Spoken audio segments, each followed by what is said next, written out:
რა თქმა უნდა ძალიან მნიშვნელოვანია რომ ყველა ის ბერკეტი რაც არსებობს გამოვიყენოთ მიუხედავად იმისა რომ არასამართლებრივ სახელმწიფოში ცხოვრობთ და არც ერთი უწყების იმედი არ შეიძლება გქონდეთ რომელსაც საჩივრით მივმართავთ ეს არ ნიშნავს იმას რომ აი რა აზრი აქვს და ამიტომ არ უნდა მივმართოთ ეს არ არის სწორი დამოკიდებულება აზრი ძალიან დიდი აქვს, იმიტომ რომ აი ამ ოდენობით საჩივრების განხილვა ძალიან დიდი პრობლემა არის როგორც შინაგან საქმეთა სამინისტროსთვის, კიდევ უფრო მეტი პრობლემა არის ეს სასამართლოსათვის.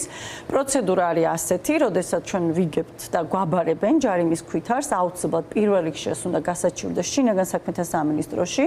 ამისთვის გვაქვს 10 დღე გასასაჩივრებლად და აუცილებლად მიმართონ შინაგან საქმეთა სამინისტროს.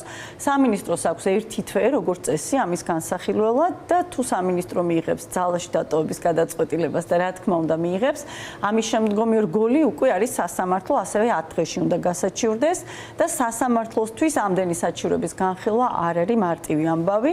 პირველი ინსტანციის გადაწყვეტილება შემდეგ საჩივრდება ასევე სააპელაციო ინსტანციის სასამართლოში, ანუ მინიმუმ გვაქვს 3 რგოლი და 3 თვე. ეს დაახლოებით გრძელდება 3 თვე.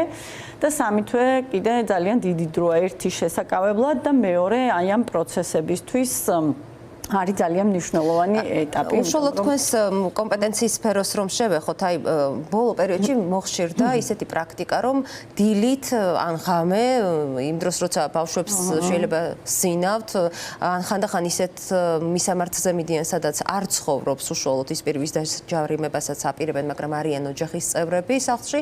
ანუ სახლში მიდის რამდენიმე პოლიციელი, აკაკუნებს კარზე, აი არის თუ არა ესეც ტერორის ერთგვარი გაგრძელება. აი რა აუცილებლობა ამ ფორმის დამატება. რამდენიმე პრობლემა გვაქვს აქ. პირველი ეს სამართლებრივი პროცესი რა თქმა უნდა არ არის და მთლიანად ამოვარდნილია ყველანაირი საკანონმდებლო ჩარჩოდან. ერთი ვერ საბუთდება რა აუცილებელია ღამე ამისი გაკეთება. ხო, ღამის საათებში არა თუ ადმინისტრაციული მექანიზმების სისხლის სამართალშიც კი თუ ეს არ არის გადაუდებელი აუცილებლობა, არანაირი პროცესი არ უნდა ჩატარდეს საღამოს 10 საათის შემდეგ.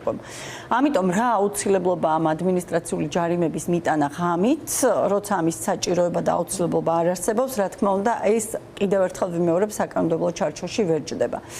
ამიტომ მეორე საკითხი, ვის აბარებენ, სად მიდიან, ხო, შინაგან საქმეთა სამინისტრო არის უწყება, რომელსაც ყველაზე მეტ მონაცემზე აქვს წვდომა, შესაბამისად მან ძალიან კარგად იცის, ან თუ არ იცის, უნდა იცოდეს, ვინსად ცხოვრობს, ვისად უნდა მიაწოდოს, იმიტომ რომ როცა მათ ჭირდებათ, წამებში, წუთებში პოულობენ მათთვის საინტერესო ადამიანს, ხო?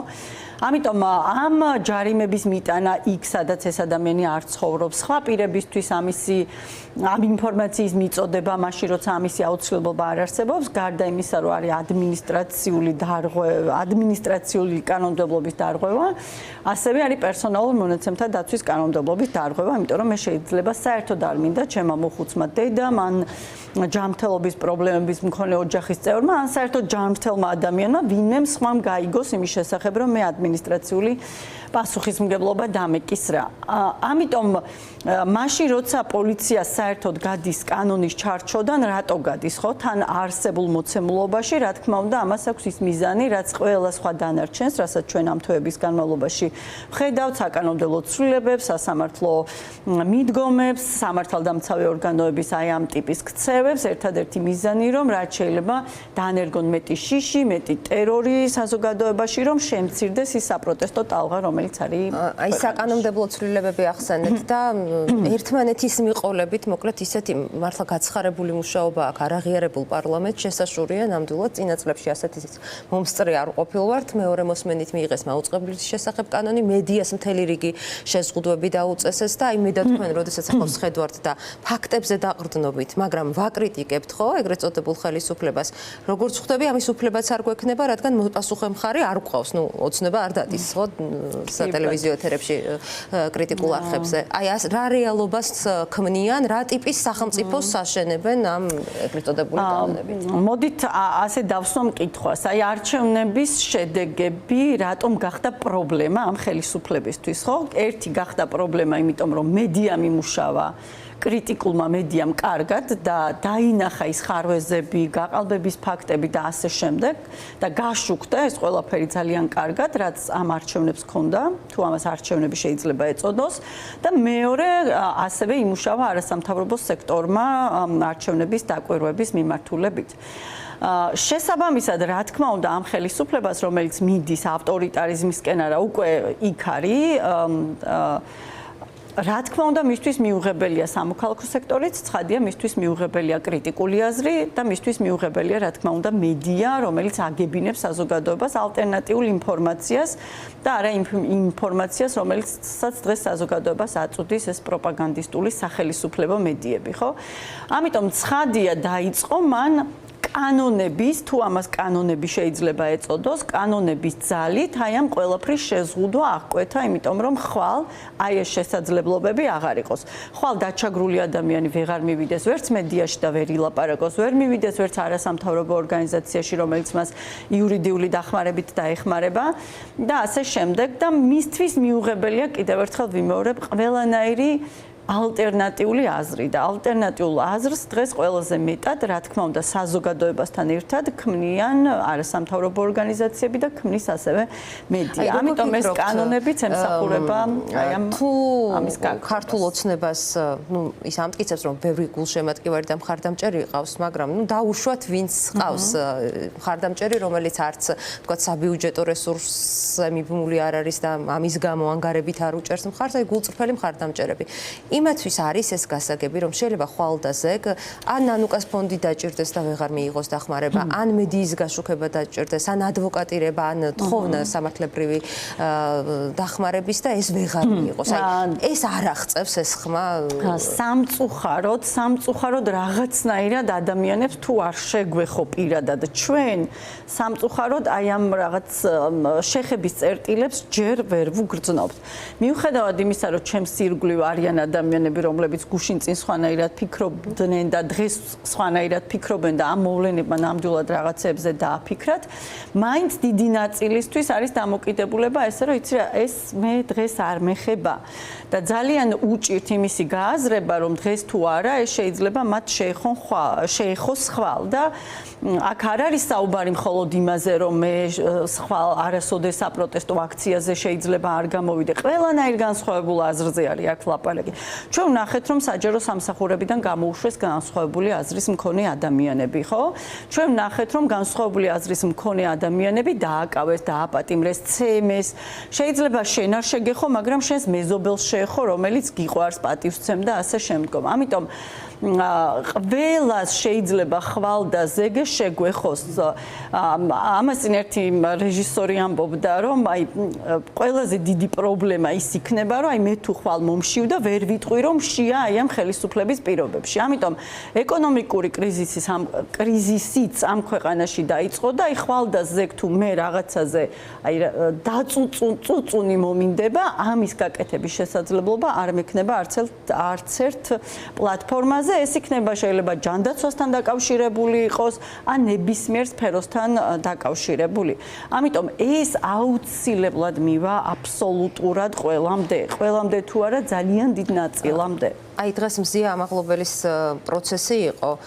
ძალიან ბევრი რამით გახდება ეს საქმე, ალბათ სამაგალითო, მათ შორის როგორც დღეს გავიგეთ, ეს საქმეც რაც უკვე სტიკერის გაკვრას ეხება, სადაც დააჯარიმეს და სამართალდამტყუად ცნეს მზია წავა სტრასბურგშიც და ასევე დღეს გახდა ცნობილი, რომ კლუნების ოჯახის ფონდი ჩაერთვება მონიტორინგის საქმეში. აქ საქველმოქმედო ფონდებს ვხედავთ, როგორ ექცევიან და სხვა მხრივ ნახეთ, რომ საქველმოქმედო ფონდი ძალიან ავტორიტეტული დაინტერესდა მზიას საქმით. აი ამ საქმეზეც რო ვისაუბროთ, რა პროგნოზი შეიძლება გაკეთდეს სტრასბურგში რა ბედი ელის და აი თუ გჯერათ თქვენც რომ ეს არის მედია მენეჯერი, რომელსაც სჯის ხელისუფლება სამაგალითოდ. ცალსახად და ეს ჩანს ყველაფერში. ეს არ არის საქმე, სადაც აი რაღაც მიკროსკოპით უნდა უყურო, რომ რაიმე პრობლემა დაინახო. ეს პრობლემები, რაც ამ საქმეს აქვს, როგორც ადმინისტრაციულს, ასევე სისხლის სამართლის საქმეს, აი ძალიან კარგად ჩანს. მოდით დავიწყოთ პირველი ნაწილით, ხო, ადმინისტრაციული საქმით. ადამიანი დააკავეს გამოხატვის თავისუფლებისთვის. სტიკერების გააკორა, ეს არის გამოხატვის თავისუფლება და არ შეიძლება ეს გახდეს ადამიანის დაკავების საფუძველი. ამიტომ დღევანდელი გადაწყვეტილება, რომელიც სასამართლომ ამ საქმეზე მიიღო, ცალსახად ეს იყო პოლიტიკური გადაწყვეტილება და ეს არ იყო სასამართლოს გადაწყვეტილება. რატომ მიიღო სისხლის სამართლის საქმემდე, ხო? იმიტომ რომ სისხლის სამართლის საქმე შეემატოს კიდევ ერთი მტკიცებულება, თუ ამას მტკიცებულება შეიძლება შეემატოს, რომელსაც პროკურორი ალბათ დაბეჯითებით გამოიყენებს უკვე სასამართლოს ხდომაზე. რაც შეეხება სისხლის სამართლის საქმეს, სისხლის სამართლის საქმეში ნამდვილად არ არის არანაირი მტკიცებულება, რომელიც ჩვენ გვაფიქრებინებს ან დაგვარწმუნებს, რომ აქ რაიმე ტიპის დანაშაულს ჰქონდა ადგილი.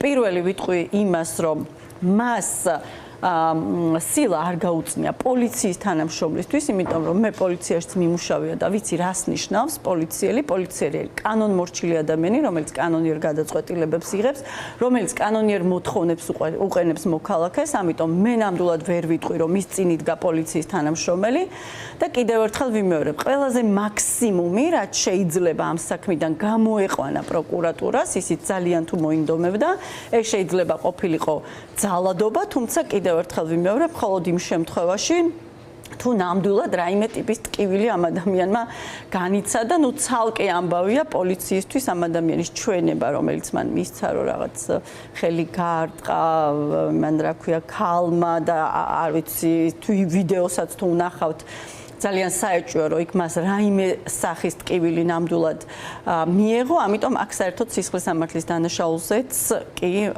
ლაპარაკი ზედმეტი. ამიტომ ამ საქმის განხილვა, რა თქმა უნდა, სისხლის სამართლის წესით ამ ადამიანის პატიმრობაში ყოფნა, მუხლი, რომელიც მას აქვს წაყენებული, ვერანაირ კრიტიკას ეს ვერ უძლევს. მე არ ველოდები იმას, რომ შიგნით, ქვეყნის შიგნით ამაზე გამომართლებელი განაჩენი გამოვა, არც იმას ველოდები, რომ კვალიფიკაცია შეამსუბუქებს სასამართლო, იმიტომ რომ ეს არის დაკვეთა, რომელიც მიიღო ამ სასამართლომ ხელისუფლებისაგან, ამიტომ დარწმუნებული ვარ, ეს საქმე ზუსტად ისე მივა ბოლომდე ამ ხელისუფლების პირობებში. ამიტომ ცხადია, რომ ეს საქმე გახდება საქმე, რომელიც აუცილებლად წავა სტრასბურგში. აი, რა რესურსი რჩება მოქალაქეს, რომელსაც არ აღიარებული ხელისუფლება ყველა ნაბიჯში რაღაც დაბრკოლებას უქმნის, ნუ მისივე მოგონილი კანონებით, მაგრამ მაინც დღეს ძალა მათ ხელში. აი, ამ პირობებში როგორ შეიძლება, რომ განსხვავებული აზრის მქონე მოქალაქე მიპოვოს თავისი ადგილი და ფორმები რომ დაიცვას, თუნდაც გამოხატვის თავისუფლება, თუნდაც ქვეყნის ევროინტეგრაცია, რისი კანონიერი უფლება. ძალიან მნიშვნელოვანია ამ ყველაფერმა გამოაფხიზლოს ყველა და არა საზოგადოების მხოლოდ ის ნაწილი, რომელიც დღეს არის ფხიზლად. კიდევ ერთხელ ვიმეორებ, ეს რეპრესიული პოლიტიკა შეეხება აბსოლუტურად ყველას. აი ახლა დაიწყეს ლაპარაკი იმაზე, რომ აი ნარკოპოლიტიკას აძლიერებენ, ხო? მე რა თქმა უნდა ყოველთვის მომხრე ვარ იმისი, რომ ჩვენ აუცილებლად გვჭირდება სწორი ნარკოპოლიტიკა და ძალიან შორს ვარ იმ აზრისაგან, რომ კაცრად არ უნდა დაისაჯონ ნარკოტიკული საშუალებების გამსაღებლები, ხო? რა თქმა უნდა ისინი უნდა დაისაჯონ მკაცრად, მაგრამ წელს 2024 წელს შინაგან საქმეთა სამინისტრომ გამოაქვეყნა სტატისტიკა, სადაც გვეუბნება, რომ ნარკოტიკული დანაშაული არის შემცირებული. წინა ყველა წელს, მაგალითად 2 წელს, 23 წელს, 22 წელს ნარკოტიკული დანაშაული იყო გაზრდილი 20%. 40%. სად იყო ეს ხელისუფლება აქამდე? რატომ არ გაამკაცრა ნარკოპოლიტიკა? რატომ არ მიხედა მან ნარკოტიკების მომხმარებლებს აქამდე თუ მას ასე შესტკიოდა გული და რატო დაიწყო ახლა, როცა მე მგონი პირველი წელია, როცა აი ბოლო 4 წლის განმავლობაში, როდესაც ნარკოტიკული დანაშაული შესწირდა. ეს პროტესტის ჩასახშობად ინსტრუმენტი შეიძლება გახდეს. დარწმუნებული ვარ, ეს ბერკეტიც გამოყენებული იქნება აქციის მონაწილეების მიმართ, განსხვავებული აზრის მქონე ადამიანების მიმართ. მე ძალიან შორს ვარ იმ აზრისაგან, რომ ამ ხელისუფლების მიზანი დღეს, ეხლა ამ მოცემულობაში მან მოიცალა ნარკოტიკული საშუალების მომხმარებლებისათვის. და კიდევ ერთი საკითხი, ნარკოტიკული საშუალებების მომხმარებლებს არ ჭირდებათ ციხე და მკაცრი სისხლის სამართლის პოლიტიკა. ეს ადამიანები წლობის განმავლობაში და მათი ოჯახის წევრები ითხოვენ სწორ მიდგომას სწორი ჯანდაცვის სერვისებს, რასაც ეს ქვეყანა ვერ იღირსა ნარკოტიკების მომხმარებლებისათვის და არა კიდე რაღაცა დამატებითი სისხლის სამართლის პოლიტიკების გამკაცრებას.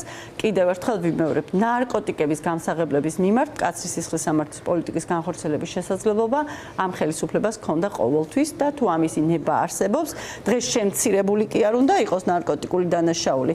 უნდა იყოს გაზრდილი, იმიტომ რომ ჩვენს ირგვლივ ხედავთ, რომ კიდევ უფრო გახშირებული ასეთი ფაქტები და უბრალოდ პოლიციას ამისთვის არ ცალია, იმიტომ რომ უნდა ხელისუფლების ძალაუფლების შენარჩუნებისთვის ბრალდებულები ლაპარაკობენ ცალსახად ჩადებაზე და მათ შორის არიან რეჟიმის ტყვეები, ამაზე დეტალურად ვისაუბრეთ არაერთ გადაცემაში და შემზარავია მართლაც 2025 წელია და ხალხი თავის დასაცავად ერთმანეთს მოუწოდებს ჯიბეები ამოიკეროს, როცა ქუჩაში გადის. სამწუხაროდ სისხლის სამართლის საქმეები, რომლებიც დღეს არის სასამართლოში და ეს არ ეხება მხოლოდ ნარკოტიკულ დანაშაულს, მე პირადად გავეცანი რამდენიმე საქმეს, იმიტომ რომ მე ყოფილი პროკურორი ვარ და მირჩევნია ხოლმე ჩემი თვალით ვნახო.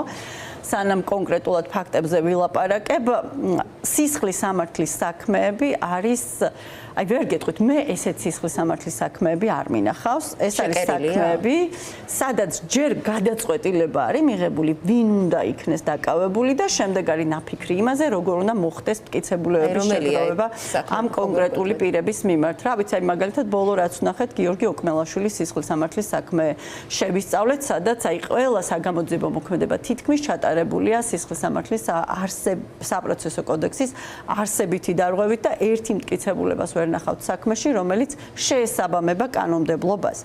ეს არის ყველაზე ბოლო საქმე, რაც ვნახე. ამიტომ თქმა იმისი, რომ ამ ქვეყანაში სამართალია, ან რომელიმე უწყება მაინც თავის ფუნქციას ასრულებს, ხო, უკვე სიმართლე გითხრათ, კანონმდებლობაზე და სამართალზე რო ვლაპარაკობ, რაღაც თავს უხერხულად ვგრძნობ, იმიტომ რომ ყველანაირი აზრი დაკარგა ზოგადად სამართალზე ლაპარაკმა და არც ხანდახან ვამბობ, რომ ეს იურისტობა, რომელიც ჩემი პროფესია, უკვე გამოუსადეგარი ხდება ამ ქვეყანაში, იმიტომ რომ არც ერთ უწყებას კანონი აღარ აინტერესებს.